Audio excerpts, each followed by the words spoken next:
İstanbul'da bir top Uyghur Xitay konsulxonasi oldida faoliyatini davomlashtirmoqda. Bu yoshlarning faoliyati 18 dekabr boshlangan bo'lib, ular Xitoy konsulxonasidan Sharqiy Turkistonda lagerga qamalgan yoki yo'qolib ketgan ota-ona va urug' tuqqanlar haqida ma'lumot berishni talab qildi. Lekin Xitoy konsulxonasi ularning iltimos xatini qabul qilmay qolmasdan, ularning faoliyatiga to'sqinlik qilishga va ularni qo'g'lab etishga urindi. 28 dekabr bu faoliyat 2 haftasiga qadam qo'ygan bo'lib, qatnashuvchilar soni ko'paydi. 82 yoshlik bir Uyg'ur boymi Sharqiy Turkistonda tutib turilayotgan yoki g'oyib bo'lgan farzandlari va nevaralarining izdirkini qilish uchun Xitoy konsulxonasi oldiga kelib faoliyatga qo'shildi. Shuning bilan birga Anqara Hoji Bayram universitetining o'qituvchisi professor doktor Abdurashid Jalal Qarloq va bir qism o'quvchilarmi faoliyatga qatnashdi. Bir yıldan fazla zamandır bu gençler ailem nerede? Ailemden haber alamıyorum diye İstanbul'un sokaklarında, caddelerde, her yerde bu ellerimizi tuttuğumuz ailesine ait fotoğraflarla, kimlik bilgileriyle arayış içindeler. İnsan hakları savunucuları ve diğer uluslararası örgütün bu zulme, dur demesi, hak arayışımıza destek vermesini talep ediyoruz. Abdurashid Jalal Qarloq apandi so'z qilib, Turkiya davlatining bu davlatda panohlanayotgan boshqa mazlumlarga o'xshash Uyg'urlarga ega bo'lishi kerakligini ta'kidladi. O'tgan yili Xitoyning Anqaradagi bosh elchisi Dangli bir televiziya programmasida Uyg'urlarning Xitoy elchixonasi orqali Sharqiy Turkistondagi oilasining ahvolini surishti qila oladiganligini aytgan edi. Lekin keyin Uyg'urlarning Xitoy elchixonasiga avatgan iltimos xatlari javobsiz qoldi. Siz neyi bekliyorsunuz? Neyi bekliyorsunuz? Bizim gücümüz Çin'den gelecek 4 kuruşluk pis paradan mı gelecek? Yoksa gerçek imanımızdan mı gelecek? Ey İslam dünyası, size soruyorum.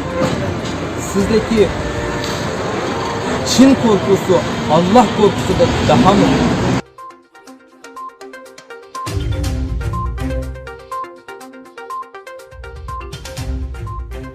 Xitoyning organ nashriyati bo'lgan Xinjiang gazetining xabar qilishicha, Xitoy 2020 yili Sharqiy Turkistondan Xitoy o'lka shaharlariga 100 milliard kilovat tok yetkazgan. Sharqiy Turkistonga Xinjiang elektr energiyasi shirkatining tor betida e'lon qilingan bayonotida 2020 yili 12 oyning 23-kuniga qadar Sharqiy Turkistonning energiya yetkazish iqtidorining 100 milliard 120 million kilovat soatga yetib, oldingi yildagiga solishtirganda 40% oshganligi o'ttirib qo'yilgan. Sharqiy Turkistonga har xil mo'l boyliqlarni Xitoyga atkaz qilgan Xitoy kommunistlarining 2010-yildan boshlab Sharqiy Turkistonning tokini Xitoyga yetkazganligi va 10 yilda ishlab chiqarilgan energiya manbasining 92 million 800 ming kilovatga yetganligi bayon qilingan. Egilenishicha, Sharqiy Turkistonning talon-taroj qilingan elektr energiyasi hozir Xitoydagi 20 o'lka va shaharga yetkazilgan.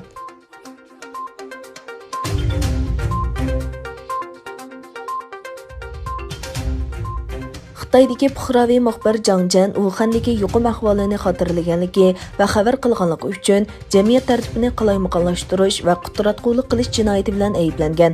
Jang Jan Uxan yuqumi sababidan sotlangan tunji puhraviy muxbir bo'lib qolgan. Bu delo Shanxay Pudong yangi rayonining sud mahkamasida ijilgan bo'lib, u To'nögun sud mahkamasi tarafidan 4 yillik qamoq jazosiga hukm qilingan. Bu yil 2-oyning 5-ida u Wuhan virusi yuqumining markazi bo'lgan Wuhanga borgan va ijtimoiy taratqularda doktorxona va mahallalarda xotirlangan ko'rinishlarni o'z ichiga olgan bir qanchasini e'lon qilgan. Jang Jan yana yuqumning tarqalishiga qarshi turish tadbirlarini ochiq-oshkora tanqidlagan.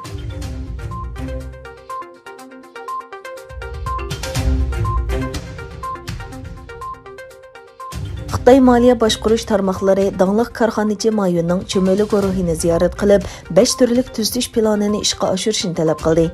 26-yilda Xitoy Xalq bankisining muavin boshlig'i Pan Gongxing 4 tarmoqqa vakolatan ziyoratni qabul qilganda, taratqularning savollariga javob berib, cho'milining boshqarish mexanizmining mukammal emasligini, bozor afzalligidan foydalanib sanoat tijoratchilarini chetga qoqqanligini va iste'molchilarning qonunli huquqiy va manfaatiga ziyon solganligini aytgan.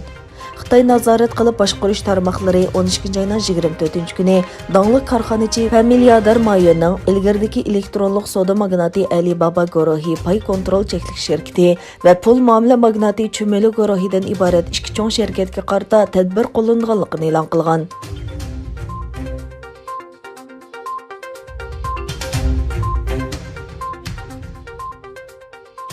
Xitoy Amerika prezidenti Tramp imzolagan Tibet va Tayvanga aloqador qonun loyihalariga qarta norozilik bildirdi. Xitoy Tashqi ishlar ministrligi Tibet va Tayvan Xitoyning ichki ishlari hech qanday chet el kuchining aralashishiga yo'l qo'yilmaydi dedi. Minister bayonotchi Zhao Amerikaning Xitoy ichki ishlariga aralashishni to'xtatishga va aloqador qonunlarni yo'lga qo'ymaslikka chaqirdi. İki taraflik munosabatga ziyon yetkazmaslik uchun bu xil harakatni qaytarib olish kerakligini o'tirib qo'ydi. Tramp imzolagan bu qonunda Tibet avtonom rayonida konsulxona va xalqaro ittifoqning ochilishi belgilangan bo'lib, kelar qitimliq Dalay Lamaning Xitoyda emas, balki Tibet buddist jamiyati tarafidan tayinlanishiga kafolatlik qiladi. Tayvan bo'lsa, Amerikaning bu harakatini qarshi olganligini e'lon qildi.